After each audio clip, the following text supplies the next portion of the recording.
میرے آقا دو جہاں صلی اللہ علیہ وسلم کے غلاموں، جب سرکار کی جلوہ گری ہوئی، میرے آقا دنیا میں تشریف لائے، سردار مکہ آپ کے دادا جان حضرت عبد المطلب، انہوں نے اپنے پوتے کا نام جب محمد رکھا، برادری والے سارے لوگ کہنے لگے عبد المطلب، عرب میں یہ رواج ہے کہ جو نام رکھا جاتا ہے وہ اپنے خاندان والوں کے نام پر نام رکھا جاتا ہے، تو آپ نے اپنے بیٹے کا ایک منفرد سا نام رکھا، بڑے وڈیرے کسی کا ایسا نام نہیں ہے، یہ کیا وجہ ہے؟ تو امام قسطلانی نے مواہب الدنیا میں لکھا کہ سردار مکہ فرمانے لگے اپنے پوتے کی پیشانی دیکھ کر کہ مجھے امید ہے یہ ساری کائنات میرے بیٹے کی تعریف کرے گی، تو اس لیے نام اس کا محمد رکھا۔ تو علماء فرماتے ہیں الذی یحمد حمدا بعد حمد، کہ محمد کا مطلب ہی یہی ہے کہ ہر گھڑی ان کی تعریف کی جائے، تو ہر گھڑی میرے نبی کی تعریف ہو رہی ہے۔ دیکھیے کوئی بھی بندہ ہوتا ہے دنیا میں آتا ہے، اس کا نام رکھا جاتا ہے، پھر اس کی تعریفیں ہوتی ہیں، باپ بول کر کہتا ہے یہ میرا بیٹا ہے، ماں کہتی ہے میرا بیٹا ہے، چچا آ جاتا ہے میرا بھتیجا ہے، ماموں کہتا ہے میرا بھانجا ہے۔ وہ آیا تو سارے اپنے رشتے بتاتے ہیں کہ یہ ہمارا کیا لگتا ہے، لیکن محمد ابھی آئے نہیں تھے۔ کہیں آدم علیہ السلام کہہ رہے تھے یا اللہ عرش پر ستونوں پر تیرے نام کے ساتھ ایک نام دیکھا، جہاں اللہ لکھا ہوا تھا وہاں محمد بھی لکھا تھا، یا اللہ وہ نام تجھے بڑا پیارا ہے، اس نام کا صدقہ میری توبہ قبول کر لے۔ تو گویا سرکار آئے نہیں تو نام اللہ نے عرش پہ پہلے لکھ دیا۔ تو علماء فرماتے ہیں اگر کسی کے گھر جانا ہو، دیکھیے پتہ پوچھنا ہو تو مالک مکان کا نام پوچھا جاتا ہے، تو وہ مکان کے باہر لکھا ہوتا ہے کہ یہ مالک مکان ہے۔ تو گویا رب نے جنت بنا کر اس پر نام محمد کا لکھ دیا تھا کہ جنت بنائی تو اللہ نے ہے، لیکن جنت کا مالک میرا محمد مصطفیٰ ہے۔ اگر آنا ہے تو پھر محمد سے رابطہ پختہ کرنا پڑے گا، محمد کی پکی غلامی اختیار کرنا پڑے گی، پھر جنت میں آ سکو گے۔ نام بڑی برکت والا ہے، حدیث پاک میں آتا ہے قیامت والا دن ہوگا، اللہ فرمائے گا محمد صلی اللہ علیہ وسلم، تو محمد نام والے سارے ایک لائن میں لگ جائیں گے کہ آواز تو محمد کی آئی ہے۔ اللہ فرمائے گا بلایا تو صرف یار کو ہے، عرض کریں گے یا اللہ نام ہمارا بھی ماں باپ نے محمد رکھا ہے۔ اللہ فرمائے گا جاؤ اسی نام کا صدقہ آج تمہیں بھی معاف کر دیا۔ تو اسی علماء فرماتے ہیں نام اچھے رکھو، ان ناموں پر نام رکھو۔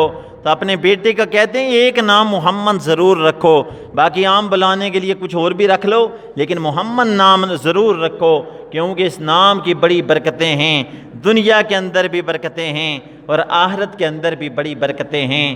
دیکھیے حضرت سلیمان علیہ السلام اللہ کے ایک بڑے پیارے نبی ہیں، بڑی بادشاہت ہے، آپ کو اللہ نے ایک بہت بڑا بادشاہ بنایا ہے، اور بہت ساری چیزیں آپ کی فرما بردار ہیں، جن بھی فرما بردار اور یہ جانور بھی فرما بردار، ہوائیں بھی آپ کی فرما بردار، آپ جس کو حکم دیتے ہیں ہر شے آپ کا حکم مانتی ہے، بولیاں بھی آپ سب کی جانتے ہیں۔ آپ بیت المقدس سے یمن کی طرف جا رہے تھے اور تحت جو تھا وہ تیز ہوا آپ کے تحت کو اٹھایا کرتی تھی اور اتنی تیزی سے تحت چلتا تھا، علماء فرماتے ہیں جہاں مہینے میں پہنچنا ہوتا اللہ کے نبی ایک یاد دن میں پہنچ جاتے، یعنی ہوا اس طرح تحت لے کر جاتی۔ بہت بڑا وسیع آپ کا لشکر تھا، جنوں اور انسانوں کی قطاریں لگی تھی، تو اللہ کے نبی کے تحت کو لے جایا کرتے تھے ہوائیں۔ تو میرے نبی صلی اللہ علیہ وسلم کے غلاموں، آپ بیت المقدس سے یمن کی طرف جا رہے تھے، رستے میں ایک وادی آ گئی جسے چونٹیوں کی وادی کہا جاتا ہے، وہاں سے جب گزرنے لگے لشکر کو پیاس محسوس ہوئی، پانی کی پیاس محسوس کرنے لگے، تو اتنے میں کسی نے کہا، تو آپ نے فرمایا ہد ہد کہاں ہے؟ اس کا ذکر بھی سورہ نمل میں آیا ہے۔ فرمایا ہدہد کہاں ہے؟ تو دیکھا گیا وہ لشکر میں نہیں ہے۔ ایک پرندے کو آپ نے سردار بنایا تھا، فرمایا تو دیکھ کہاں ہے؟ وہ کہنے لگا ہدہد تو نظر نہیں آ رہا۔ آپ نے فرمایا تو نے تو کہیں اس کو نہیں بھیجا؟ کہنے لگا میں نے نہیں بھیجا۔ تو آپ نے فرمایا اجازت کے بغیر کہاں گیا؟ کافی وقت گزر گیا۔ سلیمان علیہ السلام نے فرمایا جب یہ آئے گا تو مجھے بتانا، اس کو سزا دوں گا، اس کے پر کاٹ دوں گا، یا پھر اس کو ادھر ہی رکھا جائے گا۔ تو آپ نے یہ سزا اس کے لیے تجویز کی، مقرر کی۔ تو میرے نبی صلی اللہ علیہ وسلم کے غلاموں، کافی دیر کے بعد جب ہدہد آیا تو بتایا گیا کہ ہدہد تجھے آج بڑی سخت سزا سلیمان علیہ السلام دیں گے، یا ذبح کریں گے یا تیرے پر کاٹے جائیں گے، کیونکہ تو بغیر اجازت کے کہاں گیا تھا۔ کہنے لگا اللہ کرم فرمائے گا، کوئی اتنا مسئلہ نہیں ہے۔ سلیمان علیہ السلام کے سامنے گیا اور کہنے لگا حضرت محترم، میں ایک جگہ گیا تھا جس کو ملک سبا کہا جاتا ہے، وہاں ایک عورت ہے، وہ حکومت کر رہی ہے، بادشاہ بنی ہوئی ہے، اور بڑا اس کا وسیع لشکر ہے، لیکن حضرت اس کا معاملہ یہ ہے کہ وہ آنکھ کی پجاری ہے، مجوسی ہے، سورج کو سجدے کرتی ہے۔ تو آپ اس کو اپنی طرف بلائیں، مسلمان انہیں کی دعوت دیں۔ فرمایا ابھی تو فی الحال لشکر کو بڑی پیاس لگی ہے، پانی کا بندوبست کر۔ یہ انجینئر تھا، پانی چیک کر کے بتایا کرتا تھا پانی کہاں ہے۔ تو فرمایا اس کے بعد اس عورت کے بارے میں سوچا جائے گا، پہلے اپنا لشکر پیاسا ہے۔ اس نے کیا کیا؟ پانی تلاش کرنے لگا، ایک جگہ پہ چونچ رکھی، اور جنوں کو آپ نے حکم دیا کہ یہاں کنواں تیار کرو، کھدائی کی جائے۔ وہ کنواں تیار کرنے لگے، پانی نکل آیا، سارے لشکر نے سیراب ہو کر پیا، پھگالیں مشکیزیں بھرے گئے۔ بھرنے کے بعد پھر ہدہد سے فرمایا اب تو کیا کہتا ہے؟ کہنے لگا میں ملک سبا گیا تھا، وہاں ایک ملکہ بلقیس ہے، بہت بڑی بادشاہ ہے، اور سورج کو سجدے کرتی ہے، مجوسی آگ کی پوجا کرتی ہے، تو آپ کے مقابلے میں اس نے حکومت بنا رکھی ہے، ایک بہت بڑا اس کا لشکر ہے۔ تو حضرت سلیمان علیہ السلام نے کیا کیا؟ ایک خط لکھا، خط لکھ کر ہدہد کے حوالے کیا۔ فرمایا جا کر اس کے پاس میرا خط چھوڑا، تو قاصد ہے، اس کے پڑھنے تک تو نے انتظار کرنا ہے کہ وہ جواب کیا دیتی ہے۔ ہدہد خط لے کر گیا، ملک سبا پہنچا۔ ایک بہت بڑا اس کا محل تھا، جس تخت پہ وہ بیٹھتی تھی، وہ تخت علماء فرماتے ہیں، غنیۃ الطالبین میں غوث اعظم نے فرمایا کہ وہ جو تخت تھا، فرمایا 30 گز اونچا تھا، 40 گز چوڑا تھا، بلکہ 80 گز چوڑا تھا، اور دوسری روایت میں آتا ہے کہ 80 گز ہی اونچا تھا اور 80 گز چوڑا تھا۔ اس تخت پہ وہ بیٹھتی تھی، اور وہ کئی محل کے اندر تخت تھا، اور ہفتے میں ایک دن سامنے آتی تھی، اور بڑے بڑے لوگ اس کی فرمانبردار تھے۔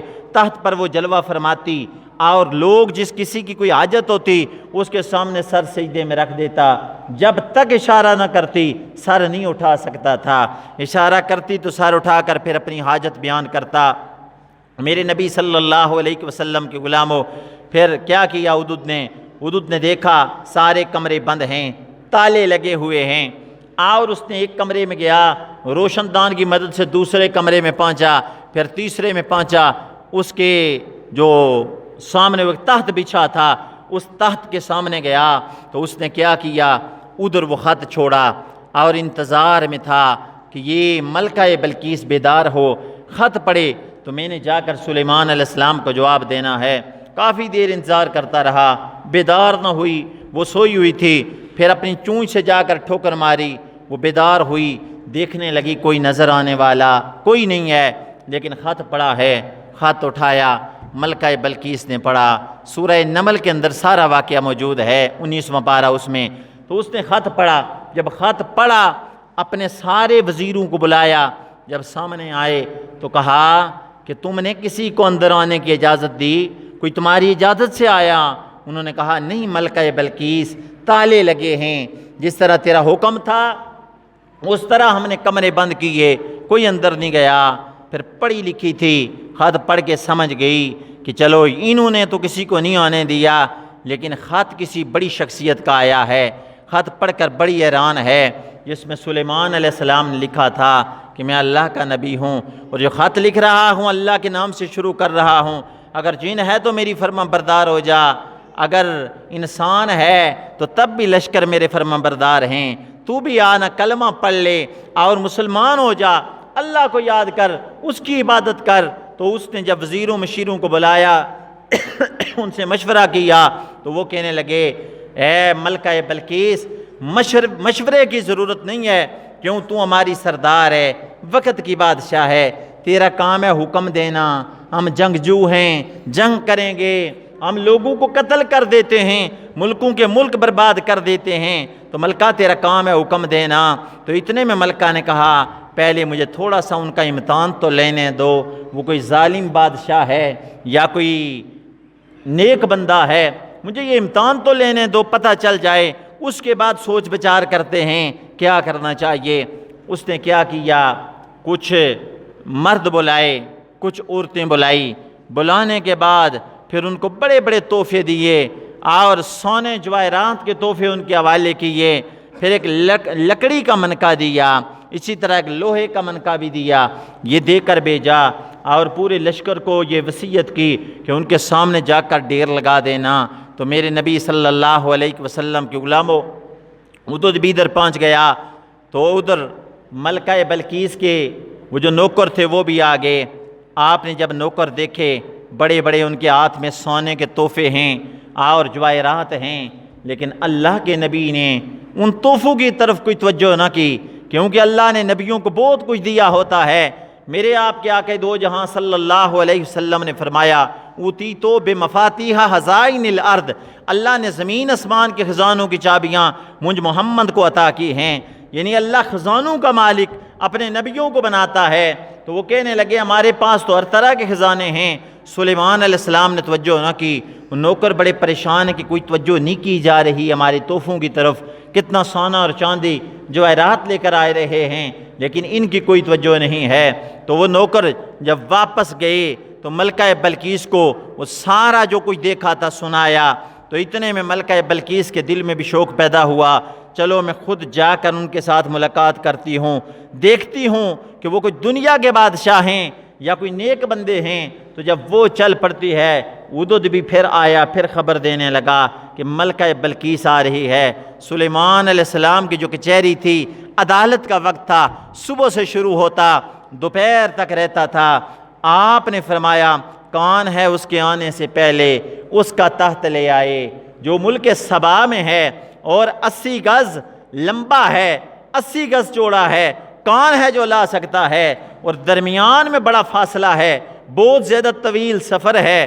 اور آپ نے فرمایا کون ہے جو اس کے آنے سے پہلے اس کا تخت لائے، کیونکہ جب سلو ہو جائے گی پھر تخت لانا مناسب نہیں ہوگا، لہٰذا پہلے کوئی لے آئے۔ تو اتنے میں کیا ہوا، ایک جن کھڑا ہو گیا، بڑی طاقت والا تھا، جہاں اس کی پہلی نگاہ وہاں اس کا قدم پڑتا تھا، کہنے لگا اے سلیمان علیہ السلام، ہم آپ کے لیے وہ تخت لے آتے ہیں، ملکہ بلقیس کا تخت لاتے ہیں۔ آپ نے فرمایا کتنا وقت لگے گا؟ کہنے لگا وقت اتنا لگے گا کہ جب تک آپ کی محفل شروع ہے اختتام تک وہ تخت میں لے آؤں گا، یعنی دوپہر سے پہلے پہلے، ابھی برخاست نہیں ہوگی محفل تو میں لے آؤں گا۔ فرمایا اس سے بھی جلدی مجھے چاہیے، کوئی ہو جو لے آئے۔ تو آپ کا ایک امتی کھڑا ہو گیا، آصف بن برحیہ اس کا نام تھا، کہنے لگا اے سلیمان علیہ السلام میں تخت لے آؤں گا۔ آپ نے فرمایا تو کیسے لائے گا؟ تو کہتے ہیں ایک اسرائیلی مائی تھی، اس مائی کا بیٹا تھا، اور مائی اسم اعظم کی حافظہ تھی، اور بیٹے کو بھی اس نے اسم اعظم سکھایا تھا۔ تو کہنے لگے میں لے آؤں گا۔ فرمایا تو کتنی دیر میں لائے گا؟ کہنے لگا آنکھ کا پلک جھپکنے سے پہلے تخت آپ کے سامنے لاؤں گا۔ بڑا سفر ہے، اور تخت بھی 80 گز اونچا، 80 گز چوڑا ہے، اور درمیان میں بہت بڑا طویل فاصلہ ہے۔ کہنے لگا پلک جھپکنے سے پہلے، فرمایا مجھے ان کے سامنے شرمندہ نہ کرنا، اگر لا سکتا ہے تو ٹھیک، ورنہ یہ جن کہیں گے کہ ہم نے کہا تھا لائیں گے۔ تو اس نے کہا کہ اس سے بھی جلدی، تو یہ امتی نہیں لا سکا، فرمایا مجھے شرمندہ نہ کرنا۔ کہنے لگا آپ کو شرمندہ نہیں کروں گا۔ اس نے وضو کیا، وضو کرنے کے بعد اسم اعظم کا ورد کیا۔ جب اسم اعظم کا ورد کیا، ادھر سے تخت ختم ہو گیا، سلیمان کی کچہری میں تخت سامنے حاضر ہو گیا۔ جب حاضر ہوا فرمایا قالا ھذا من فضل ربی، میرے اللہ کا فضل ہے کہ جس نے امتی کو یہ طاقت دی ہے۔ اگر امتی طاقت والا ہے تو پھر نبی کتنی بڑی طاقت والا ہوگا۔ اگر نبی کی طاقت کو مانا جائے تو پھر کل نبیوں کا امام میرا محمد مصطفیٰ، جن کے خاطر اللہ نے سب کچھ بنایا، وہ کتنی شان اور طاقت والے ہوں گے۔ تو میرے نبی صلی اللہ علیہ وسلم کے غلاموں، تخت آپ کے سامنے ہے۔ جب تخت آپ کے سامنے ہے اور پھر ملکہ بلقیس بھی آئی، وہ اپنے ہی تخت کو دیکھ رہی ہے۔ جب بارگاہ میں پہنچی، تخت کو بار بار دیکھ رہی ہے، دل میں فیصلہ نہیں کر سکتی کہ تخت میرا ہے یا سلیمان علیہ السلام کا ہے، کیونکہ تختوں جیسے بھی تو تخت ہوتے ہیں، تو بار بار دیکھ رہی ہے۔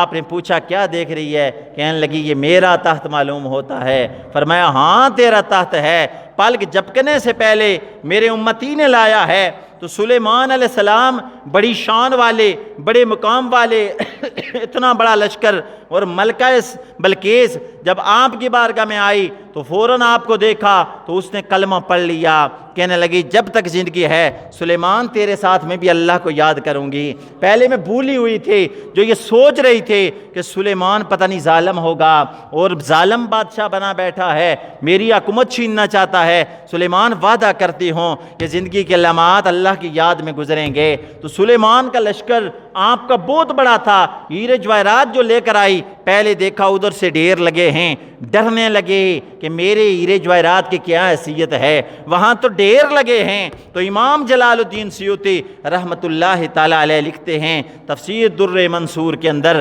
آپ نے لکھا کہ سلیمان علیہ السلام، بلکہ عبادہ بن صامت کہتے ہیں کہ سلیمان علیہ السلام فرماتے ہیں ساری حکومت کی وجہ کیا ہے، کیوں فرما بردار ہے عرش ہے، جن بھی میرے فرما بردار ہیں، انسان بھی میرے فرما بردار ہیں۔ فرمایا اس کا ایک راز ہے۔ پوچھا راز کیا ہے؟ فرمایا میرے باپ داؤد علیہ السلام نے مجھے ایک انگوٹھی دی ہے، اس انگوٹھی کے اندر ایک نگ ہے، ایک عقیق ہے، وہ جس طرح شوق سے لگایا جاتا ہے، اس پر لکھا ہوا ہے۔ پوچھا کیا لکھا ہے؟ کہنے لگے اس پر لکھا ہوا ہے لا الہ الا اللہ محمد الرسول اللہ۔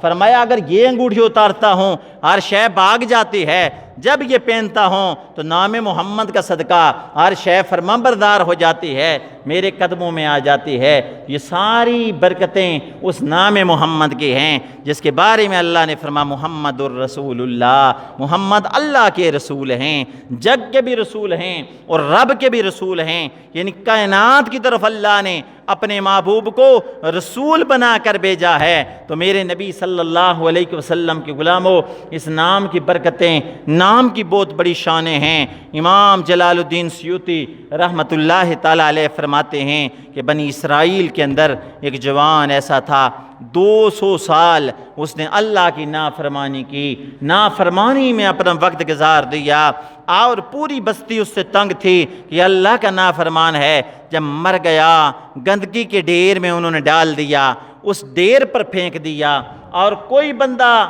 اس کو ہاتھ لگانے کے لیے تیار نہیں ہے، اس کو غسل دینے کے لیے تیار نہیں ہے، نماز جنازہ پڑھنے کے لیے تیار نہیں ہے۔ جب کوئی بندہ تیار نہیں ہے تو رب کائنات نے اپنے کلیم سے جب کلام کیا تو فرمایا میرے کلیم فلاں جگہ ایک بندہ پڑا ہے، میرا دوست ہے، جا کر اس کو غسل دو، کفن پہناؤ، نماز جنازہ پڑھ کر دفن کرو۔ کلیم اللہ اس کے پاس جب گئے، لوگوں نے کہا گناہگار ہے اور 200 سال اللہ کی نافرمانی کی ہے۔ اللہ کی بارگاہ میں عرض کرنے لگے اے مالک کائنات، اس نے 200 سال تیری نافرمانی کی ہے، تجھے نہیں مانتا، تو میرے اللہ یہ تو گناہگار ہے، تو حکم دے رہا ہے کہ اس کو غسل دو، کفن پہناؤ، جنازہ اس کا دفن کرو، کیا معاملہ ہے؟ تو رب کائنات نے فرمایا اے میرے موسیٰ علیہ السلام تھا گناہگار، 200 سال میرا باغی بنا رہا، میری نعمتیں کھا کر میری ناشکری کرتا رہا، مجھے ناراض کرتا رہا، لیکن تورات جب بھی کھولتا تھا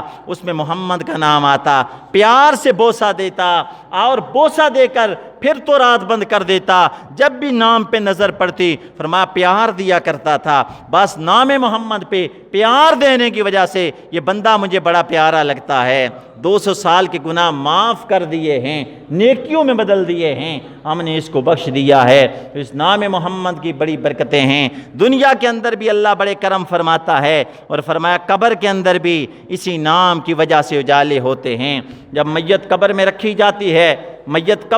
جاتی ہے، الحاوی للفتاوی کے اندر امام جلال الدین سیوطی نے فرمایا کہ ایک پورا ہفتہ، ہم تو کہتے ہیں نا کہ اسی وقت 3 سوال ہوتے ہیں مردے سے، آ کر فرشتے منکر نکیرین سوال کرتے ہیں، لیکن یاد کہ امام جلال الدین سیوطی نے فرمایا پورا ہفتہ اس سے سرکار کے بارے میں سوال ہوتا رہتا ہے۔ ما کنت تقول فی حق ھذا الرجل، اس ہستی کے بارے میں کیا کہا کرتا تھا۔ ایک پورا ہفتہ میرے نبی کی پہچان کروائی جاتی ہے، تو بندہ جب پہچان جاتا ہے فرمایا افرشوہ فی الجنہ والبسوہ فی الجنہ، فرمایا قبر میں کھڑکیاں کھولی جاتی ہیں، جنت کے فرش بچھائے جاتے ہیں، قبر اس کے لیے تعدد نگاہ وسیع ہو جاتی ہے، تو فرمایا گیا قبر اس کے لیے جنت کا باغ بن جاتی ہے، اس لیے کہ وہ سرکار کی پہچان کر لے۔ اگر پہچان نہ ہو جائے تو فرمایا پھر وہ قبر اس کے لیے تنگ ہو جاتی ہے، اور اس کی دائیں پسلی بائیں اور بائیں پسلی دائیں ہو جاتی ہے۔ تو میرے نبی صلی اللہ علیہ وسلم کی وجہ سے قبر میں بھی اجالے ہوتے ہیں۔ تو اگر بندہ جواب دیتا ہے، کامیاب ہو جاتا ہے، تو فرمایا گیا پھر قبر کہتی ہے کہ بندے تو نے مجھے راحت پہنچائی ہے، سکون پہنچایا ہے، تیری وجہ سے میں جنت کا ٹکڑا بنا ہوں، جنت کا باغ بنا ہوں، اب دیکھ جہاں تک تیری نگاہ ہے بندے میں تیرے لیے کشادہ ہو جاؤں گی۔ تو قبر اس بندے کے لیے کشادہ ہو جاتی ہے۔ تو میرے نبی صلی اللہ علیہ وسلم کے غلاموں، اس برکتوں والے نبی کے میلاد والا مہینہ آیا ہے، میرے نبی کی آمد والے مہینے کی جلوہ گری ہے، یہ ربیع الاول کا مہینہ ہے۔ اس مہینے کے اندر اکثر جگہ دیکھیں تو محافل ہوتی رہتی ہیں، سرکار کی آمد کے تذکرے ہوتے ہیں۔ تو پیچھے کسی نے لکھا تھا کہ چائنا والوں کا بلا ہو، انہوں نے یہ لائٹنگ تیار کی ہے، تو لہٰذا ہم نبی سے محبت کا اظہار کرتے ہیں۔ یہ لمحہ فکریہ ہے، لائٹوں سے نبی سے محبت کا اظہار نہیں ہے، اپنے عمل سے پیارے مصطفیٰ سے محبت کا اظہار کریں کہ سرکار جب قبر میں بھی دیکھیں خوش ہو جائیں کہ وفا کر کے آیا ہے، ساری زندگی میری سنتوں کو اپنا کر آیا ہے، قرآن کے ساتھ رشتہ مضبوط کر کے آیا ہے، نمازیں 5 وقت کی پڑھی ہیں، روزے اس نے رکھے ہیں، میری سنتوں پر عمل کرتے ہوئے آیا ہے۔ تو اپنے عمل سے ثبوت دیں، نہ کہ چائنا کی لائٹوں سے، بلکہ دل میں محمد مصطفیٰ کا گھر ہونا چاہیے، اس دل کے اندر اپنے محبوب کا پیار ہونا چاہیے۔ یہ دیکھیں نا شہروں کے اندر جب یہ مہینہ آتا ہے لائٹنگ بھی ہوتی ہے، بہت بڑی اچھی بات ہے، کوئی بندہ خرچ کرتا ہے، اور پھر گلی محلوں کو بھی صاف کیا جاتا ہے، جھنڈے بھی لگائے جاتے ہیں، چھت پر بھی لگایا جاتا ہے، اپنے گھروں میں لگائے جاتے ہیں، بچوں کے ہاتھوں میں بھی ہوتے ہیں، لیکن میں کہتا ہوں ایک وہ جھنڈا اپنے دل پر بھی محمد کا لگایا جائے کہ میرے محبوب کون سی شریعت لے کر آئے ہیں، کیسا دین لے کر آئے ہیں۔ تو محبوب کی شریعت کا جھنڈا اس سینے پر ہونا چاہیے کہ سینے میں بغض نہیں ہونا چاہیے، حسرت نہیں ہونی چاہیے، نفرت نہیں ہونی چاہیے، دوسرے کے بارے میں کینہ نہیں ہونا چاہیے، کیونکہ بعد پچھتانے کا فائدہ نہیں ہوتا۔ بندے کو پہلے ہی ان چیزوں کی غور کرنی چاہیے کہ موت کا وقت بھی اللہ نے چھپایا ہوتا ہے، تو بعد پھر پچھتانے کا فائدہ کیا۔ اس لیے اس زندگی کے اندر ہی ہم سب کو اپنی زندگی اسلام کے سانچے میں ڈالنی چاہیے، تاکہ زندگی کے ہر سانس سے محمد کی شریعت کا رنگ نظر آئے، پتہ چلے کہ محمد مصطفیٰ کا صحیح معنوں کے اندر غلام ہے۔ تو اللہ سے دعا ہے جو کچھ بیان کیا اس پر مالک عمل کرنے کی توفیق عطا فرمائے۔